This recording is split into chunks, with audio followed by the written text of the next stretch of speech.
If you've been to the channel before, you know there's no shortage of gaming handhelds announced for this year. That said, the MSI Claw 8 AI Plus is shaping up to be one of the more interesting ones, and it's not just because of improved gaming performance, but at $899, this is currently the most expensive handheld that you can buy today. So in this video, I'll help you decide if it's worth your money. How about we start things off with the most obvious change from the original MSI Claw. It's rocking a larger 8-inch 1920 by 1200 VRR touchscreen display with a 120Hz refresh rate and 500 nits of brightness. While it's not going to give you those deep OLED blacks, the screen is still very punchy and looks excellent and very immersive in titles like Kingdom Come Deliverance 2 or Cyberpunk 2077. Now, it's not as light as I'd like it to be, but I still think this is the sweet spot for screen size and portability. It's much easier to read text that's smaller, and finer details like grass or action happening in the background aren't lost as easily on the screen. Overall, I feel like this provides a much more immersive gaming experience compared to 7-inch counterparts, including the ROG Ally X, and it's one of those cases where it might be hard for me to go back to a smaller handheld after testing this. For controls, we got the same Hall effect joysticks, and the D-pad is more concave now. The left button and right button are also Hall effect and feel more satisfying to click. And then on the back, we have two programmable buttons, but honestly, I never ended up using them, but they're there for added customization. The biggest issue with last year's Claw 7 was that it was inconsistent. Why? Well, Intel's processor just wasn't well optimized for most games, and its real-world performance was either just on par or behind competing options like the nearly 2-year-old ASUS ROG Ally. Even in games where it did manage to sneak in a few extra frames per second, it often hit random performance dips that really took you out of the game. So under the hood now, we find the new Intel Core Ultra 7 processor Series 2 paired with an Intel Arc 140V GPU, 32GB of LPDDR5X memory, and up to a 1TB NVMe SSD. This is double the original Claw 7's 16GB of RAM and 500GB of base storage. It's also packing Wi-Fi 7, Bluetooth LE audio, and improved speakers, though let's be honest, audio probably isn't the biggest deciding factor for most handheld gamers. It retains its second USB-C Thunderbolt port at the top, connecting to accessories, hard drives, you name it, is still easy while being able to keep the device charged. Something the original ASUS ROG Ally and Steam Deck lack. But with those updated specs, how good is the new Claw 8? While it still won't blow your socks off with performance, when running it at its full 30-watt power mode in many titles, I'm seeing some really great results. I like playing my games at native resolution and hate using frame generation. Unlike my less powerful ASUS ROG Ally, the Claw 8 AI Plus is better able to do that while still hitting respectable frame rates. It can get loud under heavy load when installing games and updates, but aside from that, when it comes to actual gaming, it was one of the quietest handhelds that I've tested. Although this still can get pretty hot near its back center under heavy load, it never gets that warm on the actual controllers while I'm gaming. Black Ops 6 is a game that runs surprisingly well on the Claw 8. In its built-in Lowtown map benchmark, I hit an average of 82 frames per second at 1080p with low settings, and bumping that up to medium normal settings, I still managed to get about 58 frames per second, which is still very respectable for a handheld. Given that this is a more competitive game where I prioritize smooth gameplay while still having relatively good clarity, where I can see my enemies that are further away, without needing to upscale and mucking things up, I was very impressed here. On the other hand, Dogma 2 is an example of a more demanding AAA game that still isn't very well optimized for handhelds and can struggle to run well here. Even in its opening level, the Claw 8 was hitting about 25 to 28 frames per second at 1080p low. Interestingly, lowering things to 720p and using frame gen didn't offer more than about 2 to 5 extra frames, so it wasn't really worth it.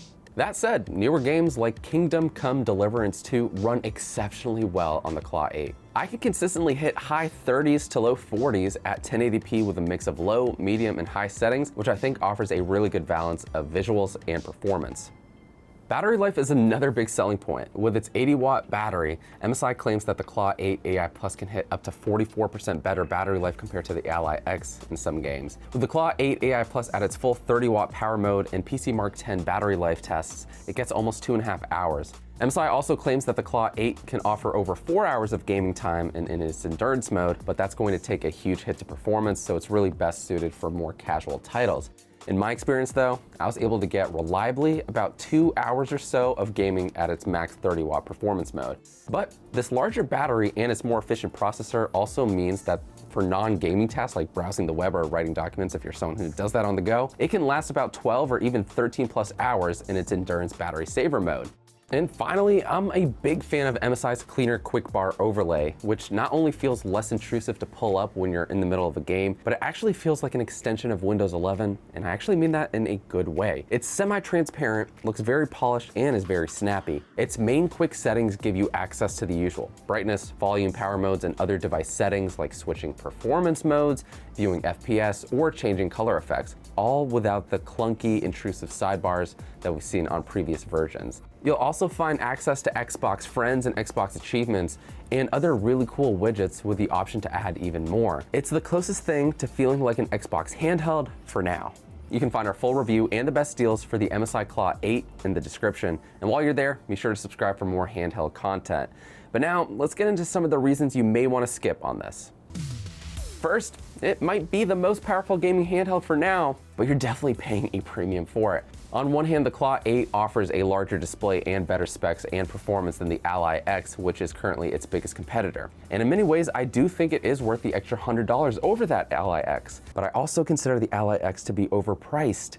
When you remember that the base Steam Deck starts at just $399 and the original ROG Ally that I keep bringing up with the same Z1 Extreme processor as its successor can be found frequently for under $550 when it's on sale, it puts these newer handhelds in a very awkward position. And then considering that you can get a really powerful RTX 4070 gaming laptop like the HP Victus or MSI Katana for nearly the same price, these more expensive handhelds aren't just competing with other handhelds, they're nearly as expensive as laptops that can easily blow them out of the water in terms of performance. So the question is, how much do you value the extra 15 to 20% of performance you'll get on average compared to other Windows handhelds? And how much do you need or want to play your games on the go? Speaking of gaming on the go, some people will argue that the MSI Claw 8 is too heavy or too big. And at 795 grams, it's heavier than the original Claw 7 by over 100 grams. Sure, the large display and battery help justify that, but take it from me, unless you have your arms leaning on something like an office chair, you'll quickly notice that extra weight. But besides that, another thing you might not be a big fan of is the sandy color scheme. On one hand, it is a fresh take on the sea of all black or all white gaming handhelds out there, and to me it does give off some really cool retro vibes, but at the same time, I don't think it's exactly complementing its gaming DNA. I'm not saying it needs to be black and red and scream gamer, but let's be honest, this tan color isn't that fun.